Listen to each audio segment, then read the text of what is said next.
আল্লাহ রাব্বুল আলামিন বলেন, কুল সিরু ফিল আরদি ফানজুরু কাইফা কানা আকিবাতুল লাযিনা মিন ক্বাবল। আল্লাহু আকবার।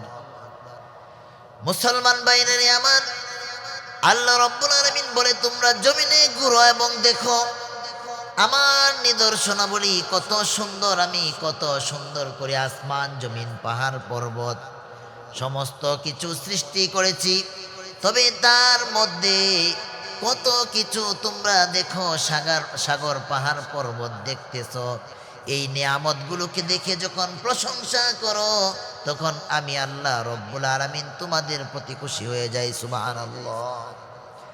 মুসলমান ভাইরা আমার, প্রকান্তরে আপনি দেখেন এই জমিনের মধ্যে কত মানুষ কষ্টে আছে।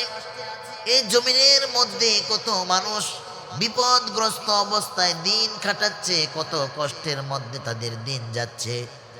আপনি বর্তমান সময়ের মধ্যেই দেখুন, গোটা বাংলাদেশের বিভিন্ন অঞ্চলে অতি বৃষ্টি হওয়ার কারণে, ভারী বর্ষণের কারণে জায়গায় জায়গায় বন্যা হয়েছে। বন্যায় মানুষের ঘর বাড়ি তলিয়ে গিয়েছে, তাদের বসবাসের স্থান নাই, থাকার স্থান নাই। তাদের বাচ্চারা যে পড়াশোনা করবে, স্কুল কলেজ ইউনিভার্সিটিগুলোতেও পানি প্রবেশ করেছে।